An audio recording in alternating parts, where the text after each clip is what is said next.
and welcome to the first ever episode of this podcast, Pahor in Translation. Today, being our first episode, I just wanted to take a moment to thank Nina Bjekovic, our professor, on the behalf of all of us, Liv, Claudia, Ronke, and I. So, with that said, welcome to the first episode, and I will let Liv and Claudia take over. Hey guys, my name is Claudia, and today I'm going to lead a conversation around universalism versus particularism. And I'm Liv, and today I'm going to talk about collectivism versus individualism and how these two binaries relate to each other and how they apply to literature, politics, and society today. So let's jump right into it. First, to discuss universalism and particularism, they're more lengthily described in the blog post below, but this philosophical debate centers around identity and values, essentially whether we as a society should emphasize equality through applying the same rules to everyone, regardless of circumstance or identity, or whether we should emphasize fairness and consider extenuating circumstances. It's also a question of tolerance. Do we not just tolerate those who are different from us, but celebrate and emphasize those differences as the particularist school of thought would advocate for? Or do we try to focus more on our universal commonalities when creating a harmonious society?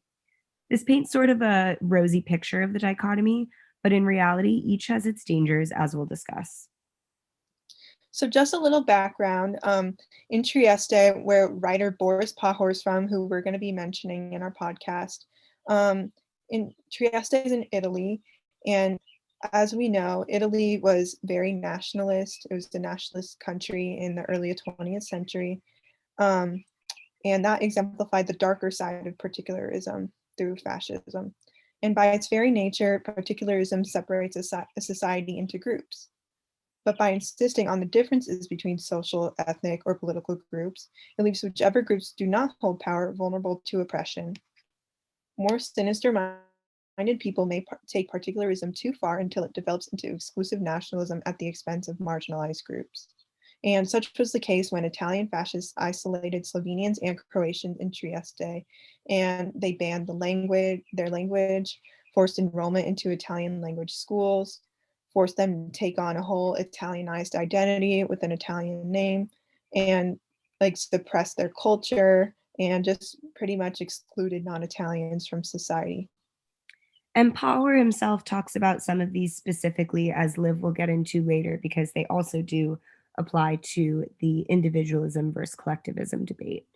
But in a more contemporary context, the universalism versus particularism debate has been a conflict in many so-called universal declarations of human rights, which abide, unsurprisingly, by the universalist school of thought, which holds that there does exist this universal set of human rights that supersedes culture or environment. So often with these international agreements, like the United Nations Declarations of Human Rights, conflict arises because the authors fail to consider that different societies influenced by different cultural values and goals may not be so ready to adopt the same set of rules. And it's not that these other societies are anti-human rights. It's just that their values and goals for their communities are differently informed and may present themselves differently. So, for example, Asian countries value things like social harmony, filial piety, and community consciousness more than Western cultures do.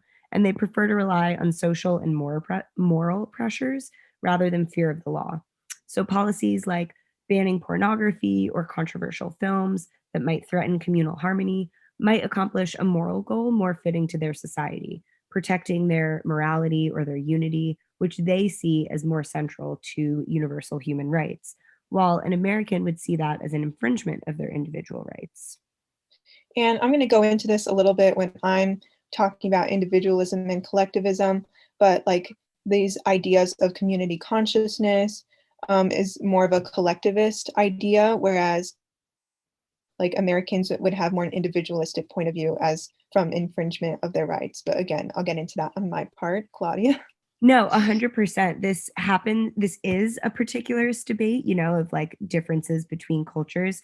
But this example does happen to be that one culture is more individualistic and one is collectivist. So they do very much go hand in hand. But these conflicts do exist within the Western world as well. Many Americans oppose the European welfare state, which Europeans are more inclined to believe protects their citizens' human rights by supporting them through strong social safety nets, while Americans prioritize things like liberty and freedom and view those as the paramount human rights. So, this is also hugely relevant to any real discussion of politics in the US today, especially around the Black Lives Matter movement and the emerging discussions around intersectionality. So, intersectionality was a term coined by Black scholar Kimberly Crenshaw in the early 1990s, and we'll let her shortly explain how it works. So, what do you call being impacted by multiple forces and then abandoned to fend for yourself? Intersectionality seemed to do it for me. I would go on to learn that African American women, like other women of color, like other socially marginalized people all over the world, were facing all kinds of dilemmas and challenges as a consequence of intersectionality, intersections of race and gender, of heterosexism, transphobia, xenophobia, ableism. All of these social dynamics come together and create challenges that are sometimes quite unique. So, the uniqueness is really what's important here. Intersectionality necessarily invites particularism by making us consider which unique identities a person holds, and then expands on it by considering how those identities uniquely interact in our society. So, for example, Black people are a particular group in the United States, but Black women have a very different experience than Black men or Black people of other gender identities. And Black able bodied people have a different experience than disabled Black people, and so on. So when people say things like they don't see race or they're colorblind, they're knowingly or unknowingly adopting a universalist stance, which in the United States really fails to capture the whole picture. What they're trying to say is that everyone should be treated equally. And again, that's a really nice ideal, but it's not the reality for marginalized people. And we need particularism to acknowledge that. By saying you don't see race, you're erasing an identity that absolutely impacts the way they're treated at every level of society. If you don't see race, you can't see, for example, patterns of police brutality or maternal morbidity or the wealth gap that so disproportionately affects marginalized communities. And that, yeah, when you're saying that right now, Claudia, it made me think of growing up. I remember when I was like a teen, sometimes I'd want to walk on our trail, and it would be like pretty, like 3 o'clock, broad daylight still. And my mom would be like, "Oh, like, is Anthony, my brother, coming with you?" And I'm like, "Oh, like, yeah, like, do you want me to have him come with me?" And she was like, "Yeah, like, I don't want you to go alone." Whereas with if Anthony wanted to go like on the trail, she'd be like, "Okay, like, see you later." Like, he was able to go on the trail by himself, whereas my mom always wanted me to bring someone because as a woman, like, in a like a lonely place, like, I'm in a more vulnerable position. So that just goes to show that even though everything about me and my brother and like our upbringing was the same except for gender, like that gender had an impact on my growing up. Right. And so you guys have different experiences because of your gender, and that's what particularism helps to highlight. So, in discussions like this, universalism is of little help in addressing community specific grievances because while we may all live under the same written laws and proclaimed values, they're applied dramatically differently to different groups of people. And being colorblind or gender blind to that won't help. So, while as we've discussed, there are dangers to certain brands of particularism and dividing society that way, the approach is absolutely essential in acknowledging some of our worst shortcomings. And those divisions do need to be considered in political, social, and legal discussions. And on a lighter note, particularism is essential in preserving and celebrating cultural traditions and customs. It allows us to identify with our nationalities and ethnicities and religions and other facets of our identity, and particularism champions their place within a society. So kind of like going off of that, I'm gonna be talking about individualism and collectivism.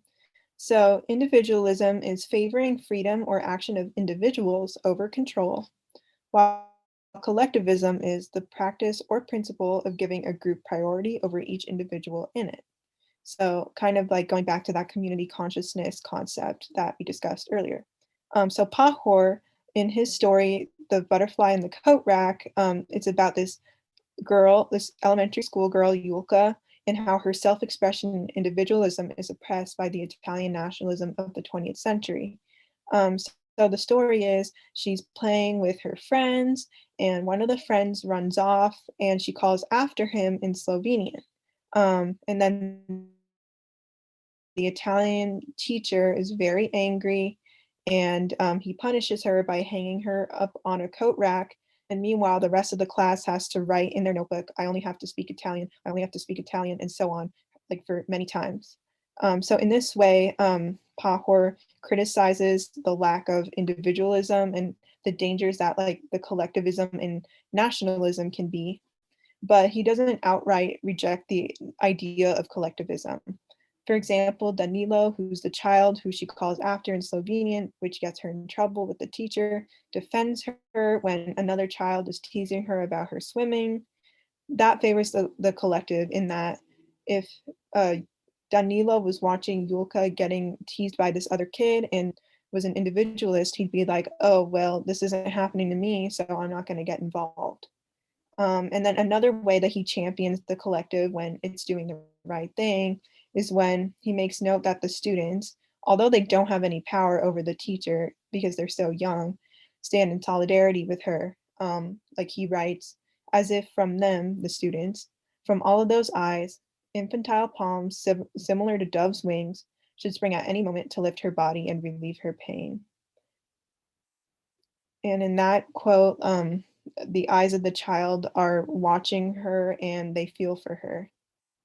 And I really like that part because, or that quote in particular, because that's something that Pahor mentions a bunch of times throughout The Butterfly in the Coat Rack is all of the eyes of the children. And while they may be powerless to do anything to their Italian teacher who's so brutally mistreating them, there is a sense of like silent solidarity. Yeah, exactly. And you can just tell that they feel for her. And then in his novel Necropolis, he also examines the idea of individualism and collectivism when mentioning Italian nationalism. Like, for example, at one point he meets this guy, Gabriele, who, like what strikes him first is the similarities of Gabriele's gesture to the countrymen that he knows back home.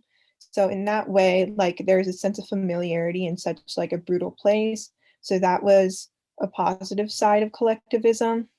Yet later on, he questions collectivism when he like wonders, well, if we were back in Italy and we weren't in this concentration camp, would Gabriele, who's an Italian elite, treat me the same way, or would he oppress me like was before? So in that way, again, like he's questioning, like when collectivism has like brutal and like negative natures, he questions that and actively disagrees with it. And then in the beginning of the novel, Pahor again examines the dichotomy of the individual and collective on the first page when he says, some vague resistance is forming in me. Resistance to the fact that this mountainous region, such an integral part of our inner world, should be laid bare, made accessible. In this case, he's like referencing the individual experience of his time in the concentration camp, and he's saying that like the tourists who are going there cannot ever know what his experience was like as a prisoner in the camp. But then later on, he calls the tourists sincere in their wish to experience just a hint of the inconceivable fate of their lost brothers. So in that way, he recognizes like the tourists are just like sympathizing with him and like are trying to understand what happened to the prisoners of the camp. And then in general, Trieste has like its identity has been very much debated, and it has a unique history as being part of the Italy and Austro-Hungarian Empire. And people try to categorize it as being part of a collective, like as being either Italian or Austro-Hungarian or whatever. But in reality, Trieste has aspects of both, making its identity more individualistic. And it also has a unique literary identity with foreign writers, James Joyce, Isabel Burton, Richard Francis Burton, who wrote The Arabian Nights, D.H. Lawrence, who wrote Lady Chatterley's Lover, and countless others spent time there and took inspiration from the city, and that also makes its identity unique as being a literary hub. And then individualism and collectivism today, as we all know, COVID-19 has been very eye-opening in this respect. Like, for example, the mask wearing, like some people believe that wearing a mask infringed upon their freedom. And while wearing a mask is not enjoyable, it protects others. So like the people who who don't wear it because it quote unquote infringes upon their freedom, they're taking an individualist stance. Whereas the people who do wear the mask, although it's a nuisance, ultimately it protects those who are vulnerable and elderly, and it benefits the common good. So that's more of a collectivist act. And some people think either COVID-19 is not real or not dangerous enough to warrant such a measure of wearing a mask. But once again, ultimately wearing one benefits the greater good, and it's a collectivist act. Right. Like when it's a and then public health issue, it's, you know, you can say it's infringing on your personal rights, but it's a public health issue. It's not about the individual rights in that context, or it shouldn't be. wait, hold on. Wait, Claudia, I'm so sorry. So yeah, another way that the individualistic and collectivistic debate has been like seen in COVID is the vaccine. And a lot of conspiracy theories have been circling around that it's like a chip by the government for mind control, and so they don't want to get it. But if they really like just research and check the science, they're gonna know it's been like tested like for a long time. Like they worked on like the SARS vaccines, like when the SARS outbreak happened in like I think the early 2000s. Like this vaccine didn't come out of thin air. So ultimately getting one, like the mask wearing, it benefits the greater good as it protects like the vulnerable and the elderly and compromised. And not getting one is just like another individualistic act, and it's only like that act is only concerned with oneself and not really how it affects others in society. Right. Yeah. And then with large gatherings, that one has been an interesting one. Like, as we know, like even average people have been having large gatherings that have been inappropriate.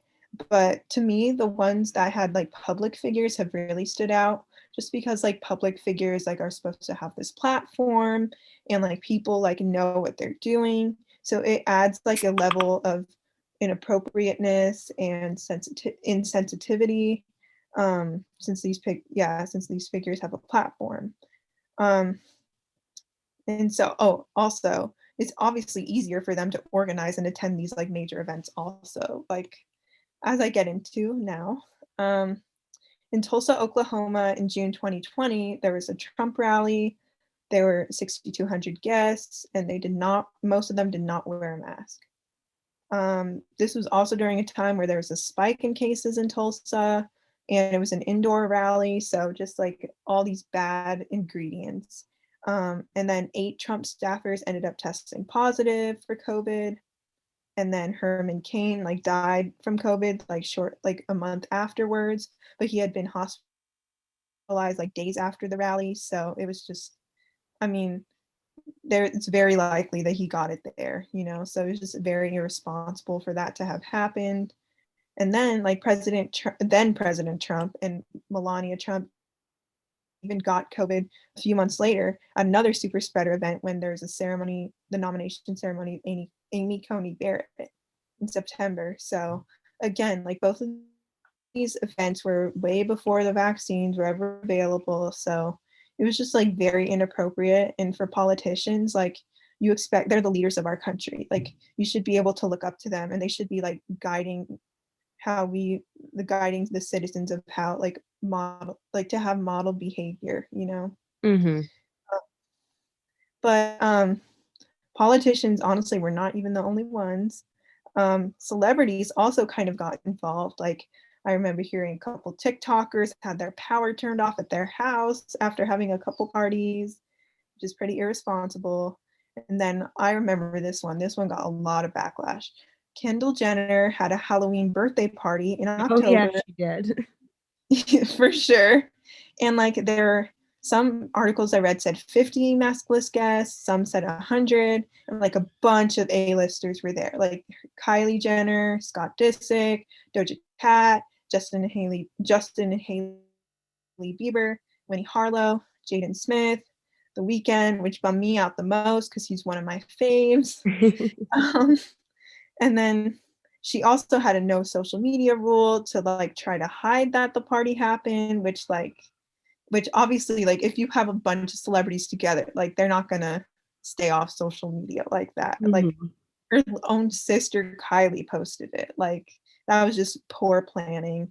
And like that was just like, to me, that was very insensitive. Like, some might argue that, like, yes, the guests were rapid tested before the party, and since most of them are in the entertainment industry, they probably get tested regularly for that.